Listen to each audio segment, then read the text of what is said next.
उत्तर देंगे। विनाश यदि आज होगा तो देवताओं का हमारी ये सेना महादेव के रथ को ध्वस्त कर देंगी।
यही है वास्तविक आनंद, ये नृत्य, ये संगीत, ये मदिरा। दिव्य पुरुष ने उचित कहा था, जीवन सार्थक तो अब हुआ है। ये सत्य है, ये मंदिर से बड़ी है ये मदिरा, ये आनंद। अब त्रिपुर में ये आनंद उत्सव नहीं रुकना चाहिए। लाओ और मदिरा लाओ।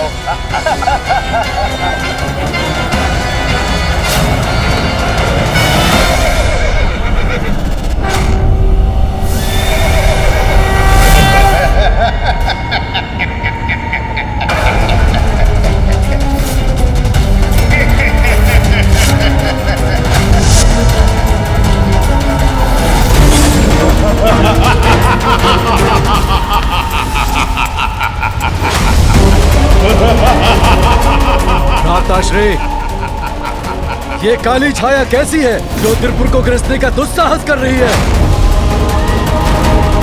जो भी है हमारे समक्ष आओ, अन्यथा मृत्यु के लिए तैयार हो जाओ।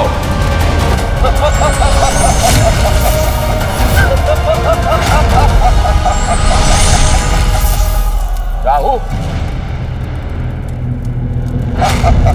राहु तुम व्यर्थ आए हो यहाँ, क्योंकि तुम्हारा ग्रहण सूर्य या चंद्र पर चल सकता है, हमारे त्रिपुरासुर में नहीं। ग्रहण तो लगने वाला है अब तुम्हारे राज्य पर, महादेव के क्रोध का ग्रहण, क्योंकि अब वो अपने रथ पर आरूढ़ होकर तुम्हारा विनाश करने के लिए निकल चुके हैं। और ये मत भूलो, त्रिपुर भी अब एक सीधी रेखा में आने वाला है। तुम्हें वो वरदान तो स्मरण है ना, जब सहस्त्र वर्षों में हमारे त्रिपुर के तीनों पुर एक सीधी रेखा में स्थिर हो, और जब शिवजी अपने एक ही बाण से हमारे तीनों पुरों पर प्रहार करें। प्रभु, मात्र इसी अवस्था में त्रिपुर और हमारा विनाश संभव है। बस यही स्मरण कराने और सचेत करने आया हूं तुम्हें मैं कि तुम्हारा विनाश तुम्हारी ओर बढ़ रहा है।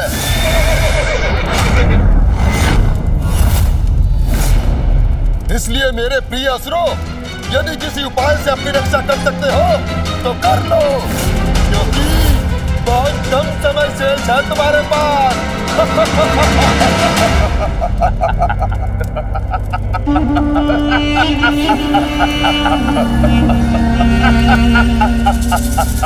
उचित कहा तुमने राहु, समय शेष नहीं है, परंतु असुरों के विनाश के लिए नहीं, हमारी शक्ति और सत्ता की पुनर्स्थापना के लिए।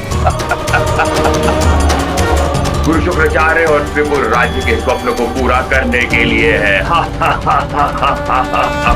राहु, जो तुम समाचार लाए हो उससे कहीं अधिक भयावह दृश्य नहीं है ये। प्रभु महादेव हमारे विरुद्ध खड़े हैं, किंतु हम तो वर्षों से इस गुप्त असुर सेना का निर्माण कर रहे हैं। किंतु क्या ये सेना महादेव और उनके पुत्र गणेश को रोकने में सक्षम होगी? श्री गणेश यहाँ आकर भले ही सब कुछ ज्ञात कर चले गए हो और जाकर महादेव को भी बता दिया हो, किंतु चिंता की कोई बात नहीं, क्योंकि हमारी असुर सेना अभी भी अदृश्य है। अब स्वयं महादेव देखेंगे कि कैसे असुर विनाश करने में सक्षम है। समस्त संसार में अच्छाई का नाश कर असुर सेना अपने अनुसार नवीन सृजन करेगी। ओम झूम हुम स्वाहा।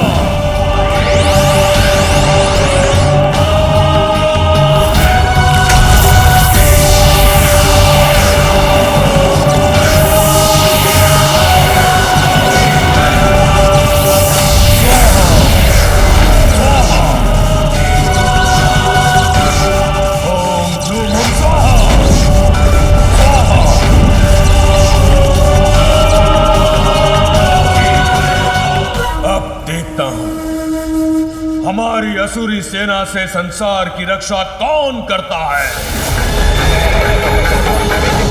ओम हुम स्वाहा।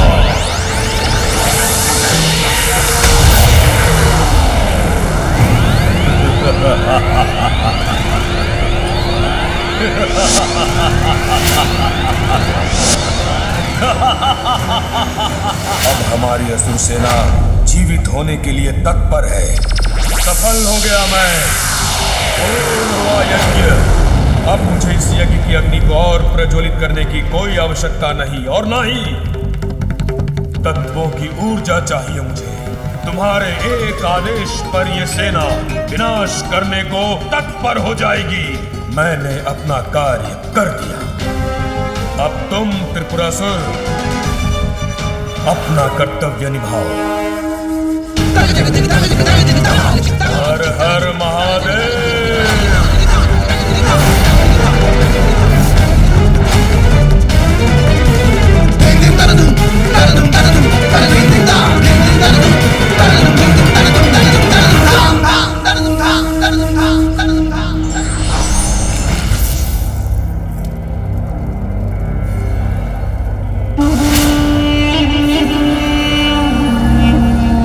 असुरों और देवताओं के महासंग्राम के लिए तैयार हो जाओ। एक ऐसा महासंग्राम जहाँ विजय अवश्य असुरों की ही होगी। सृष्टि का नवीन इतिहास रचेंगे हम असुर।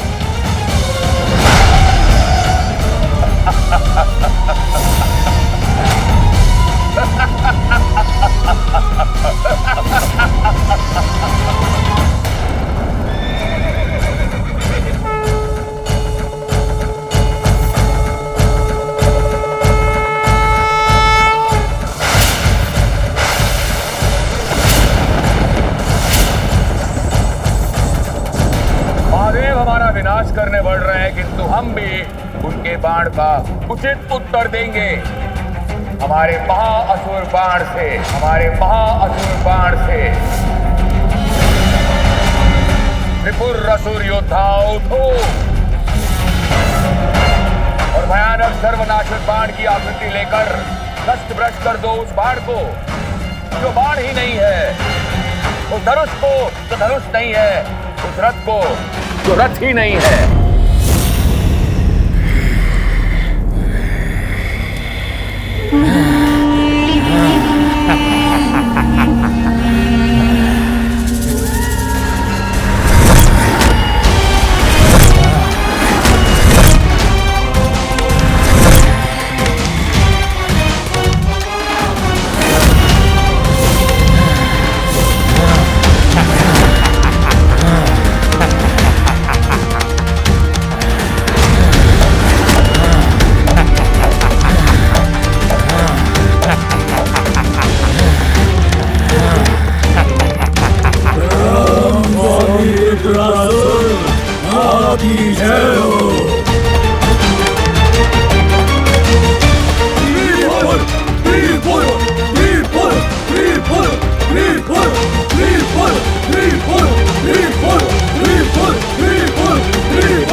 महाअसुर बाण नष्ट भ्रष्ट कर दो महादेव के रथ को।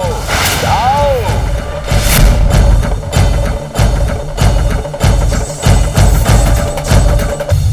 जाओ जाओ।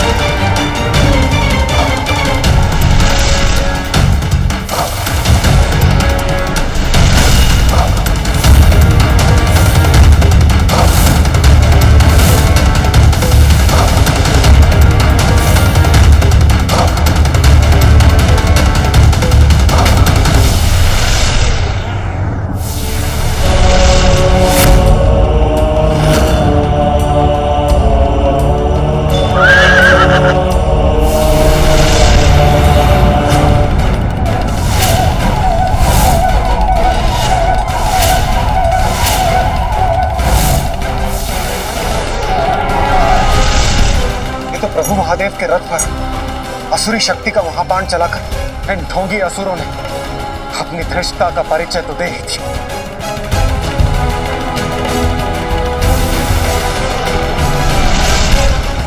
उस असुर बाण का तो शीघ्र कोई उपाय सोचना होगा।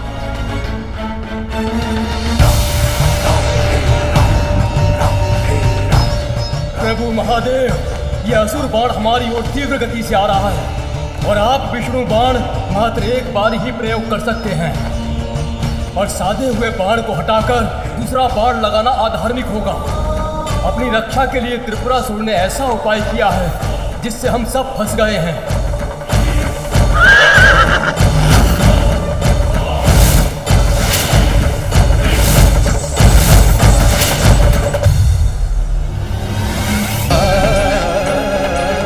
यदि हम शक्ति से संपन्न होते तो अवश्य महादेव का साथ देने के लिए इस युद्ध में भाग लेते।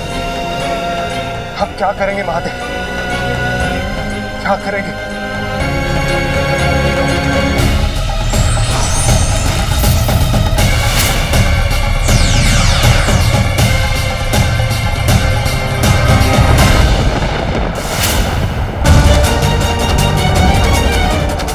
विश्वास है मुझे, पिताश्री विष्णु अग्निबाण का प्रयोग कर अपनी रक्षा नहीं करेंगे। उससे तो वो मात्र त्रिपुर पर ही वार करेंगे।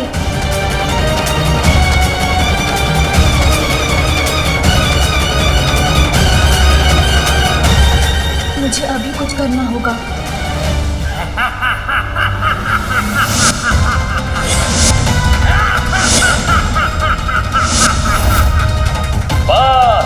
अब शीघ्र ही नष्ट होने वाला है महादेव का रथ, जिसके बाद सभी चिंताओं से मुक्त हो जाएंगे हम।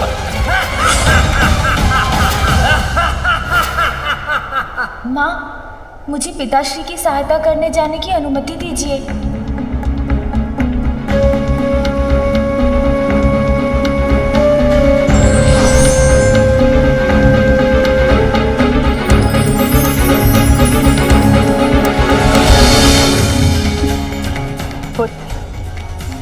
इस रुद्राक्ष माला को महादेव और मेरे आशीर्वाद स्वरूप ग्रहण करो। मुझे विश्वास है उचित समय आने पर ये अवश्य तुम्हारी सहायता करेगी। दीजिए माँ।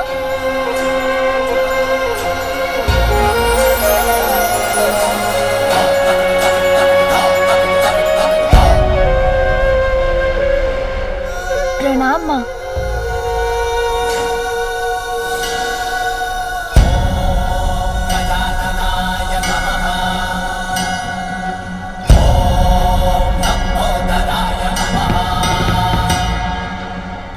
चलिए मूषक जी। चलिए प्रभु।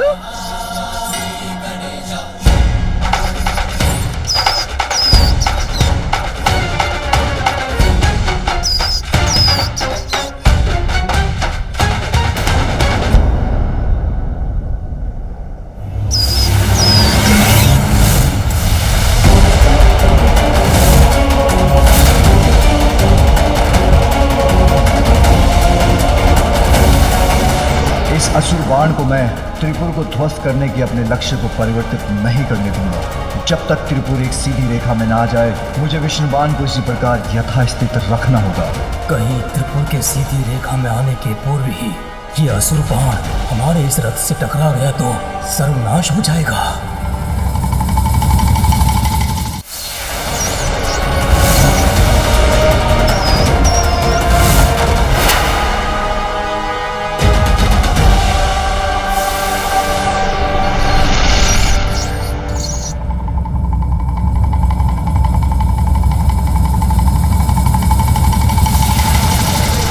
असुर गुरु शुक्राचार्य हमारी सफलता देखकर अत्यंत प्रसन्न होंगे।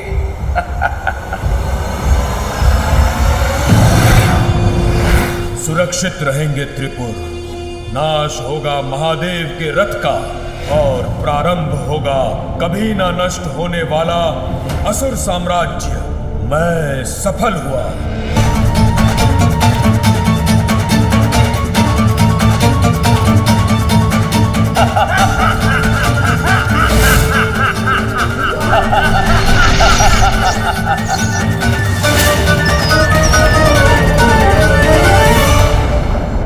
मूषक जी, यही उचित समय है।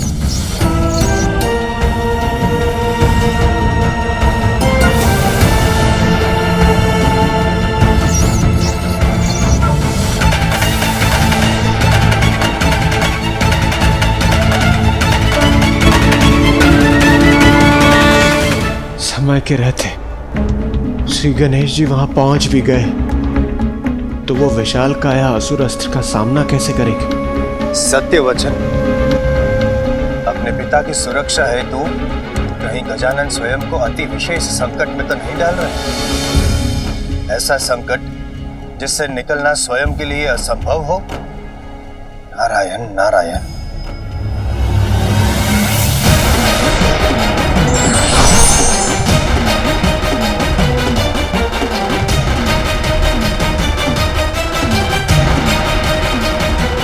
अपना आकार कितना भी बढ़ा ले गणेश, हमारे अपराजय अस्त्र से टकराकर यह अवश्य नष्ट हो जाएगा।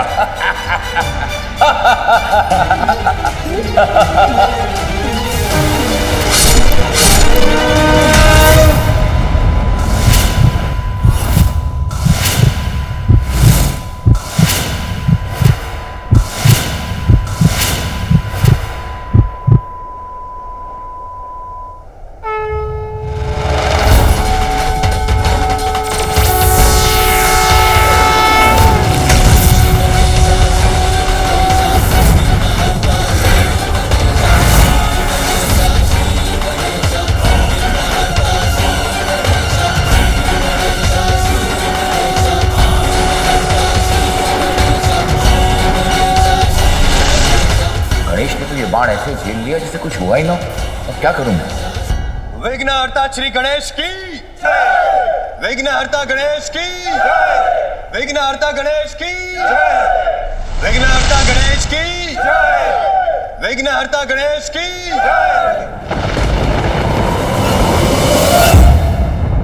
अनर्थ, घोर अनर्थ।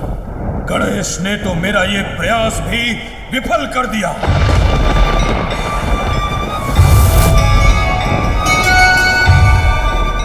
त्रिपुर सीधी रेखा में आ रहे हैं, अर्थात अब पिताश्री द्वारा उनके नष्ट होने का समय आ गया है।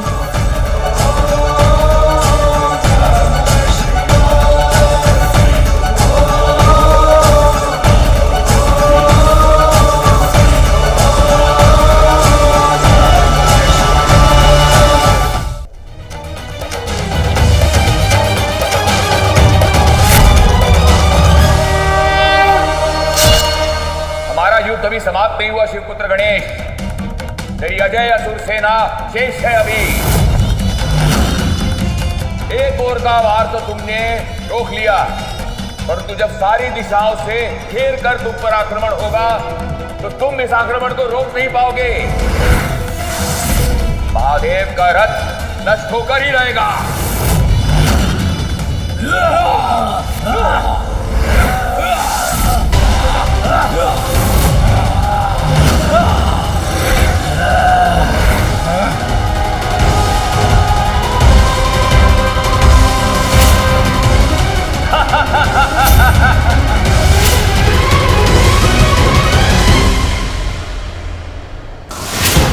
असुर सेना तो अत्यंत भयंकर है। महादेव और प्रथम पूज्य गणेश चारों दिशाओं से आने वाले इन संकट को कैसे रोक पाएंगे?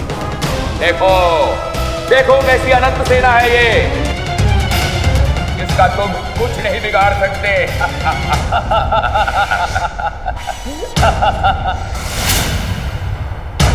विनाश यदि आज होगा तो देवताओं का और अन्य जीवों का, क्योंकि इसके पूर्व ये सभी त्रिपुर एक सीधी रेखा में आए हमारी ये सेना महादेव के रथ को ध्वस्त कर देंगी।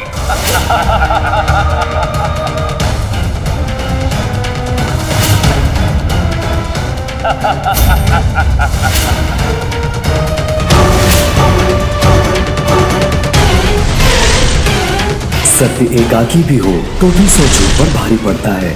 धर्म परीक्षा लेता है, कभी साथ नहीं छोड़ता। ये दोनों जिसके साथ हैं वो कभी पराजित नहीं होता।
यही है वास्तविक आनंद, ये नृत्य, ये संगीत, ये मदिरा। दिव्य पुरुष ने उचित कहा था, जीवन सार्थक तो अब हुआ है। ये सत्य है, ये मंदिर से बड़ी है ये मदिरा, ये आनंद। अब त्रिपुर में ये आनंद उत्सव नहीं रुकना चाहिए। लाओ और मदिरा लाओ।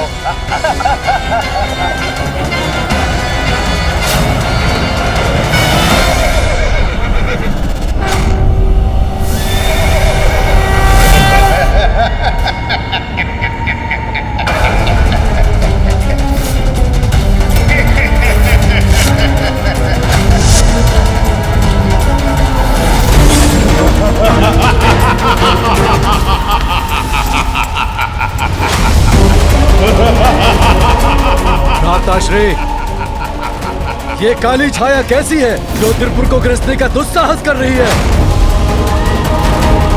जो भी है हमारे समक्ष आओ, अन्यथा मृत्यु के लिए तैयार हो जाओ।